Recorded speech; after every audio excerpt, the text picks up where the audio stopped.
Welcome to Greggles TV. In this video, I'm going to show you how to do a bunch of really cool tricks on your PlayStation 5 and PlayStation 5 Slim. So without further ado, let's get into this video of tips and tricks. All right, so this first one is really cool. You have a mute button on here that will mute the microphone. And that's probably well known, maybe you didn't know, but what's really cool is if you press and hold this for like a second or two, it will actually mute all audio, your microphone and the audio that plays through the speaker. So if someone's coming down and they're talking to you and you can't hear them, you can press and hold that button and you can see it does pulsate.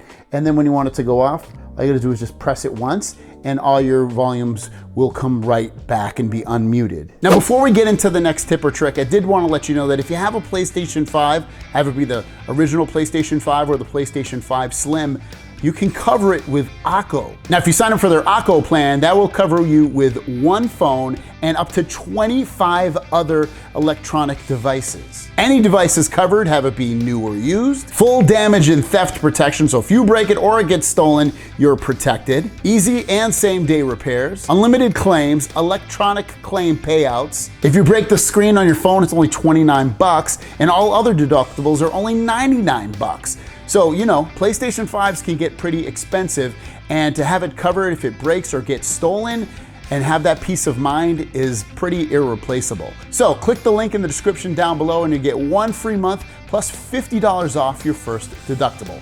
Thanks, Akko, for sponsoring this video. The next one is to quickly access the search in the top right. You can either go up and go over there, or you can go from anywhere and just hit the triangle button on your controller and it'll instantly go to search no matter pretty much wherever you are. So if you're here looking at a game and then you hit triangle, it's not gonna do anything, but if you're like browsing through things, you're not gonna be all the way down here, hit triangle, and it'll instantly go to search so I can search for something. On your home screen, if you want a certain game or app to stay there at all times, all you have to do is go over to the game and then hit your button right here.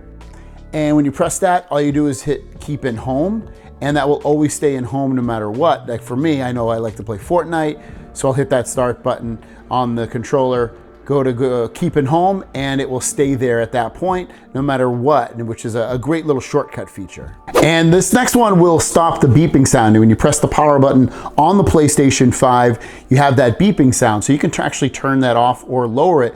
So go into settings, go to sound, go down to volume, and you're gonna see here beeping sound. You can click on that. And I have it set to high, that's medium, and then low. So I'll set it to low. And you can also mute the beeping sound so it doesn't make any sound at all. But I kind of like hearing it sometimes, so I will keep it off. And I'll keep the mute off and then keep it to low. Going back to settings, then go back into sound, and then you go into audio output. You're gonna see that you have this right here, which allows you have that background music sometimes when you play in games and stuff like that. You can actually turn that stuff off so you don't have any background noise at all. You can even turn off the sound effects, and that allows you to turn off those noises. So again, when you're on your home screen, nothing will play in terms of music. If I like hearing it, but if you don't, that's how you turn it off. All right, what if you're in a game and you wanna go home? Well, you can press the home button once on the controller, the PlayStation button, and that will bring you there. But if you press and hold it, it will automatically bring you home. So it skips a little bit of a step, but it automatically brings you home by pressing and holding that PlayStation button. Let's go back into settings.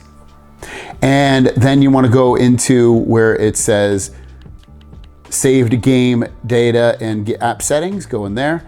And then from here, if you go into your presets, you can set this so like maybe you always like playing it on the easiest. You can have it so it defaults to that. Also performance mode or resolution mode, you can set it to performance mode or resolution mode so that it always is set at that. Also subtitles and audio, you can have it be set to game default or always on. Like I kind of like it always being on, so I would set it. And it's only gonna be on if the game allows you to have it set. And then you can also have audio language set to same as console or original audio. So you have some stuff that will automatically set for certain games on here so you don't have to always apply them. The next one, go back to the main screen of settings, go into system, go into HDMI. And if you turn these on and off, you basically can turn your PlayStation on and it'll turn your TV on as well. And if you turn your PlayStation off, it'll turn your TV off. It's very, very helpful for just not having to look for your remote and things like that when you turn your PlayStation on and off. So I would enable all of these. What about if you want to appear offline, if you're watching a movie or you just don't want to be bothered by your friends? Yeah, from the home screen, you're going to go up and then go to your name, tap on your name, and you'll see online status, tap on that, and you can appear offline so that when people see it, it's going to look like you're offline and they won't bother you, and it just gives you a little bit more secrecy. For me, I leave it online, doesn't bother me. What about your control center? You can actually control this in terms of being able to customize it. So if you press the PlayStation button once, that brings up your control center here. And if you hit your button right here, I call it the start button, but if you press that button on one of these things, you can actually customize it. So game base or something, and click on that, and it'll bring up everything you have here. And all you're gonna do is, like, say you don't want your accessories to show up, so you can press that and you can move it. Some of the stuff you can, remove, or you can only set it into a different location. So I can see, I can't hide that one. So we'll find one that I can hold, maybe music. So I'll just press X on that and I can bring it down here. For me, it's not important. And you have other ones like broadcasting or accessibility features, or you can check your network status. And again, just press X, move it to where you want it, and you're good to go. And I'll put music back as well.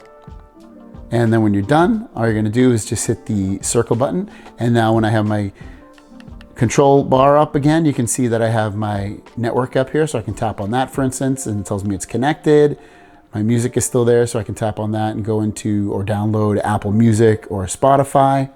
So pretty cool to be able to either remove stuff or rearrange it to the way you like it. Under settings, if you go into users and accounts, and let's just say you have multiple accounts logged in, you want it to automatically log in. What you'll do is from here, under users and accounts, you'll go to where it says login settings and log into PS5 automatically. If you turn that on, it's gonna automatically log you into your PS5 when it's turned on. You just need to make sure that Bluetooth is turned on for this feature to work. If there are multiple users on the PS5, it's gonna log in with the last person who turned on the setting to automatically log in. Next up, under settings, go down until you see voice command.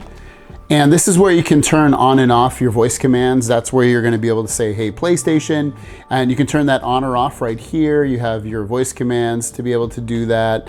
Yeah, you can change the speech sounds and all that stuff, but I'm gonna show you, if you have it on your Hey PlayStation, there's some cool stuff you can do. So if I want PlayStation to capture this screenshot, I can say, hey PlayStation, capture moment. And it has captured a screenshot for me. Hey PlayStation, record gameplay.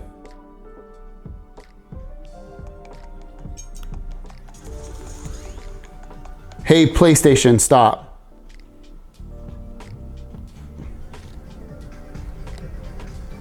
Hey PlayStation, go home. Okay. Hey PlayStation, open Fall Guys. You can even open games. So you can do a bunch of stuff with your voice. This last one is really cool. You can actually create folders or lists of your games to make it easier to find. So if you work your way over to here, you'll see game library, select that and then go to your collection. And you'll see this button over here on the left that says create game list. So you can tap on that, the plus sign, and select the games that you want. Maybe it's like, Fall Guys and Fortnite, and maybe you're creating a list of online games. So I'll just keep it at that and then work you that way over to where it says add and select that. And then give this list a name. I'm gonna call it Epic because Epic makes these games. I'm gonna hit done and confirm and select an order for this game list. And I'm gonna hit confirm. It'd be A through Z. And now at the top, I have a list of games that I absolutely love to play. I don't have to go searching for them through here. They still show up in here, but they're also created up here in this folder. There you guys go. I hope you enjoyed this video and learned some things that you didn't really know. I know just gathering this information together, I learned a couple of things as well that I didn't even know. So hopefully I educated you a little bit on those things. Thanks for watching. Thanks for our sponsor. If you want to check out Akko, everything is linked down below, and we'll see you guys down the road. Peace.